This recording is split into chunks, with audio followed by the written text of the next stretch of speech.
خب اومدم تا امروز یه سوالی که خیلی از من میپرسین رو جوابتون بدم. از چه سنی باید فوتبال خودمون رو شروع کنیم؟ 10 سالگی، 8 سالگی، 20 سالگی، 30 سالگی، از کی؟ مسعود لطیف هستم، مربی فوتبال. اومدم که این سوال رو جواب بهتون بدم، سوالی که شما از من خیلی پرسیدین. فوتبال حرفه‌ای از چه سنی باید ما شروع کنیم؟ با من همراه باشین تا آخر ویدیو. خب یه سوالی که خیلی همتون از من پرسیدین تو این مدارس فوتبال، آکادمیا، پدر مادرها خب به خصوص خیلی میان از من میپرسن. این سوال خیلی مهمم هست دیگه، حق بدیم به پدر مادر. این جواب این حتی میتونه به شما تو مدیریت اقتصادی جیبتون هم حتی کمک بکنه که چه موقع چه هزینه‌ای بکنین، اصلا کجا بفرستین پسرمون رو که فوتبال بازی بکنین. خیلی بهتون کمک میکنه. با دونستن این حتی مسیرتون هم میتونین خیلی راحت‌تر پیدا بکنین، یه آینده خیلی درخشان برای خودتون بسازین.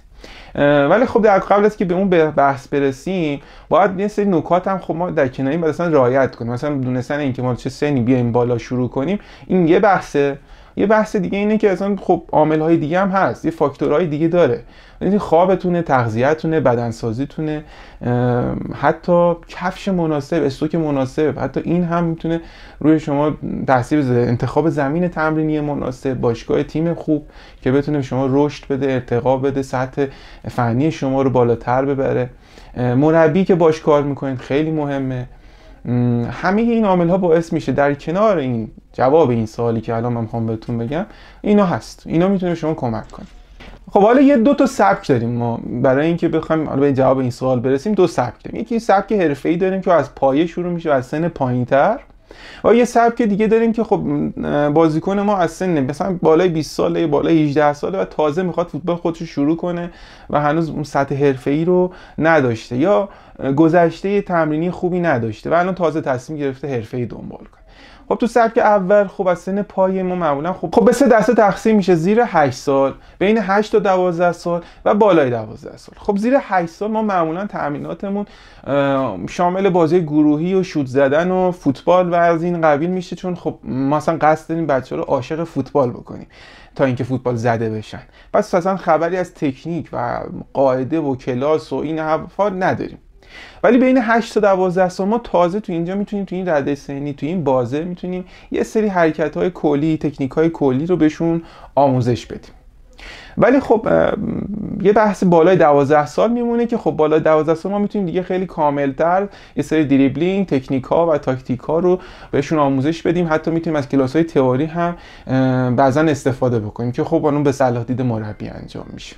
خب حالا با فرض این که ما حالا سن بالای 18 سال یا تقریبا 20 سال هستیم و تازه تصمیم گرفتیم میخوای فوتبال خودت رو شروع بکنی، باید بگم که اینجا خب اینجا بحث تغییر میکنه. اینجا خب خواب شما، تغذیه شما، بدنسازی شما خیلی مهمه و این اصلا سبک زندگی شما تغییر میکنه.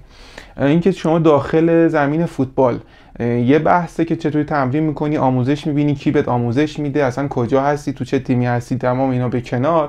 خب این تمام 25% 20% مسیر پیشرفت تو رو تعیین میکنه. ولی تقریبا 80% 75% شما بیرون از زمین اتفاق میفته. سبک زندگی شما خیلی تاثیرگذاره روی روند پیشرفتت، به خصوص اینکه تو تازه تصمیم گرفتی شروع کنی. یعنی نسبت به یه بازیکنی که از 12 سال شروع کرده یا از سن 8 سالگی شروع کرده به تمرینات، با کسی که تازه الان 20 سالگی داره تصمیم میگیره یا 18 سالش تصمیم گرفته، خیلی با هم متفاوته. نمیشه این دوتا رو با هم مقایسه کرد. علاوه تکنیکی، سبک زندگی، یعنی تو سبک زندگی تو ممکنه اون از سن 8 سالگی کاملا ورزشی اومده بالا، خیلی زندگی حرفه‌ای داشته، شاید هم پدر مادرش خیلی به این مسیر کمکش کردن، ولی خب تو الان تو این مسیر تازه تصمیم گرفتی و زندگی گذشته تو کاملا متفاوت بوده و تازه میخوای زندگی سبک حرفه‌ای پیدا کنه. خب پس اینجا باید الان تو سبک زندگی تغییر بدی. سبک زندگی شامل چه چیزایی میشه؟ خب تغذیت میشه، بدنسازی میشه، خوابت میشه، حتی اطرافیان، رفیق‌ها و همه اینها شاملش میشه. خب پس اونا رو باید تغییر بدی. میتونی شروع هم بکنی، چرا که نه. ما الان بازیکنای بزرگی داشتیم. خب الان داخل خود کشور خودمون آقای علی دایی که از سن 25 سالگی فوتبال خودشون رو شروع کردن، 23 سالگی 25 سالگی شروع کردن. خب اینا چطوری به موفقیت رسیدن؟ پس دیر نیست برای هر اتفاقی دیر نیست، هر تصمیمی دیر نیست، هر لحظه بخوای هر کاری بخوای میتونی شروع کنی. ما می‌بینی که چقدر استمرار داشتی، چقدر مستمر دنبال کنی، چقدر انگیزه داشته باشی. اصلا تا خیلی از بازیکنامون هستن حتی خارجی هم خودتون میدونید، رونالدو، مسی، زلاتان، اینا همشون تا 40 سالگی دارن بازی میکنن. حتی آقای بوفون دروازه‌بانمون 40 سالگی بوفون دنبال کرده فوتبال رو. خب پس میشه، پس نمیتونیم ما سن رو محدودیت قرار بدیم، بگیم خب پس من اگر 20 سالم شد دیگه نمیتونم فوتبال بازی کنم، یا اگر مثلا فوتبال بازی کردیم و الان 30 سالتونه بگیم خب من فوتبالم تموم شده دیگه نمیتونم بازی، پس بذارمش کنار. نه، اصلا سن بازه خاصی تعیین نمیکنه برای هیچ کاری، هیچ رشته‌ای.